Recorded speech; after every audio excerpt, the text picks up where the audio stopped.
My next guest is Vanessa Galvanek and Paula Zerdes. See, I got it right, huh? You did. Very good. Welcome to the show, both of you. Thank you for having us, Sal. You're welcome. Good to Nice be to here. see you here. Today I'm going to make a recipe from my family. My mother and my aunt, my mother Josephine, my aunt Edith, used to make a dish we call Braciole di pollo, which is a chicken braciolatini. We're going to make a little side dish to accompany it, a vegetable dish, which is spinach with olive oil, garlic, pine nuts, and a little bit of lemon juice, which is a very good, healthy dish for the blood. It's a pretty simple, easy thing to do, you know, just kind of weighing it out as you go. We're going to start with some chicken cutlets. We are going to stuff the chicken with a mixture of breadcrumbs, Parmesan cheese, parsley, a little bit of garlic, an egg, some olive oil, and we will make kind of like a stuffing or a paste out of that.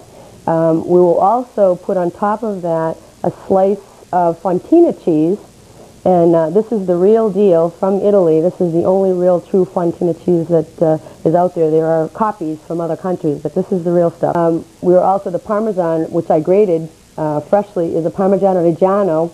This is what it looks like. And then the two different meats. The traditional braciole is filled with prosciutto, which sometimes I find a little salty, and I have a preference for sweet capicola. So sometimes I will use the sweet capicola. Actually, we're going to try and get our sauce started, because while that sauce is simmering, we can stuff our chicken. So I'm going to start with, I took a 28-ounce can of Italian peeled tomatoes. These are my favorite type of tomatoes because the quality, the taste, the texture of the tomato is. We're also going to use a can of crushed tomatoes with basil to add a little bit of flavor. The sauce will also start out with olive oil, not an extra virgin, but a regular olive oil. Filippo Berrio is my favorite. And a little bit of fresh basil, which was cut off a plant off my windowsill this morning. So that's fresh basil. We'll cut that up and put that in at the end. And a little bit of slivered garlic. We're going to do a little more dicing on the garlic. I'd say probably put about a quarter of a cup of olive oil in the pan. And then I'm going to actually put a little garlic in there to saute it. And we'll just dice the garlic a little bit more finely. I'm going to throw a little garlic in the olive oil, give it a little flavor. That garlic here, go right ahead. You can put that right in the pan. So probably I would say about a half of a medium-sized onion. I have here a little over maybe a cup and a half of breadcrumbs. Then we're going to actually take our egg, whisk our egg lightly. This is just really to give the breadcrumb mixture a little substance to keep it together. When it cooks, it'll hold together a little bit better. A few grinds of fresh pepper, can't live without that. Some olive oil goes in there. I'm going to start with a quarter cup. Now, I never worry about making too much stuffing because I can always use it for other things. Sometimes I'll stuff mushrooms with this filling, and it's quite tasty. Just add a little more garlic to it, and put it in mushroom caps, and we make what's called mushrooms Joseph. I have about a quarter cup of parsley. I'll put that all in there. Ready to put the tomatoes in. We'll give those to Paula. That's our 28 ounces of crushed San Marzano plum tomatoes that are going into the olive oil. What we want to do next, Parmesan cheese, absolutely, and we can't forget garlic either. A little more flavor, and I definitely need more olive oil, so I'm going to put that in. And if, you know, after putting about the half a cup of olive oil into this mixture, if it's still a little bit loose or flaky, you may actually want to add some water just to make it hold together, so it should be kind of like a paste. That garlic looks good. You want to take the cutting board, you can scrape that right in. You never have too much ground pepper. Thin slices of the fontina. Try to get as thin as I can without cutting my fingers off, which is really poor knife technique here. You don't need too much cheese. It's filet. Right here on the cutting board.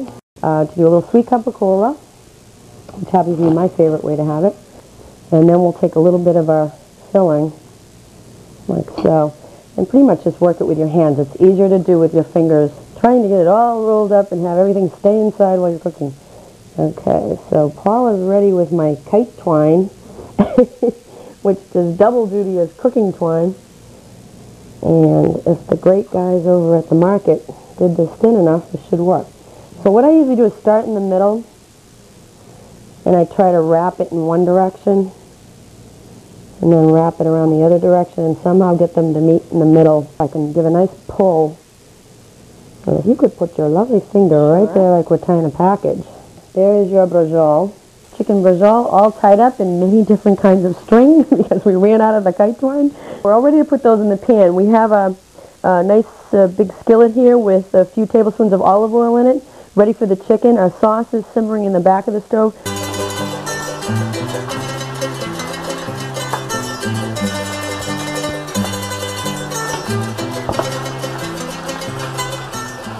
Check our lovely chicken. Ah, that looks beautiful. I'm going to start moving some of the chicken around that's not quite getting brown. Half a teaspoon of salt. Okay.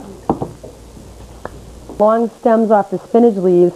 I have this thing about serving whole spinach leaves and dealing with them, so I tend to dice it or coarsely chop the spinach so it's a lot easier for people to eat, and I remove all the kind of fibrous stems at the ends of the leaves. We're going to put this right into this boiling water right here. Okay. One thing about spinach, it does shrink down to a very small quantity, so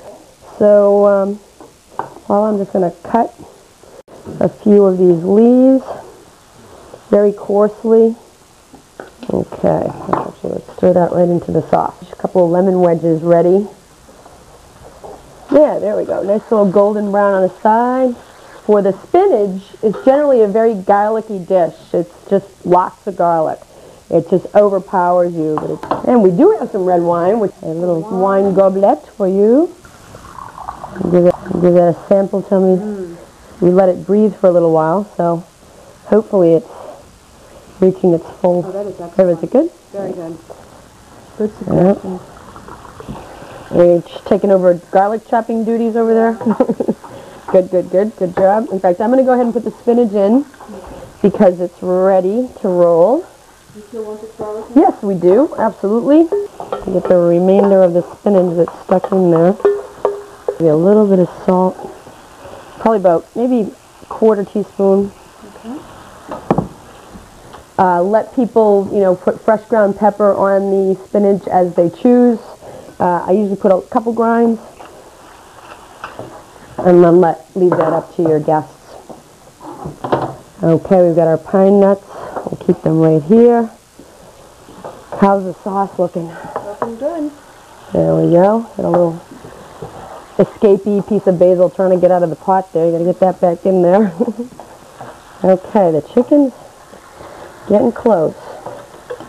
Even that much spinach, just right down to nothing, I should have probably given another bag. It's deceiving. It looks like, you see Popeye eating it out of a can raw. And that's we actually put those in now because they're pretty much ready.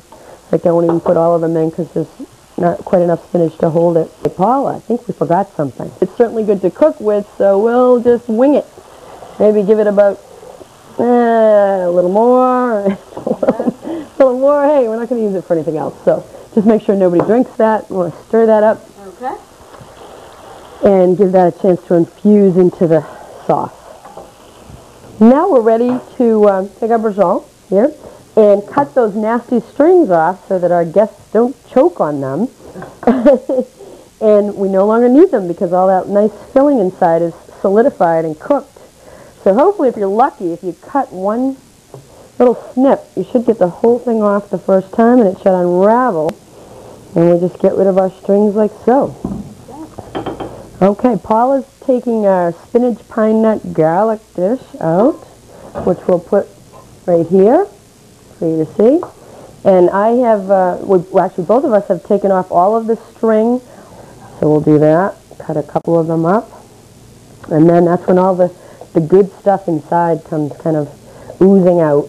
How it looks like a little roll. And then we can put a little bit of sauce on it, just like so. And that's it. There's your chicken bracioletini con pomodoro, con basilico, tomato sauce with basil and garlic, and your spinach with pine nuts and garlic olive oil. Chin-chin, per cent'anni, for 100 years, means may you have good health for 100 years, and let's drink. You didn't say manja, manja. Manja, manja, manja, manja, see. I love garlic smell in this. Whole my kitchen is garlicky. Your kitchen is going to be like this for a couple of years. Oh, no.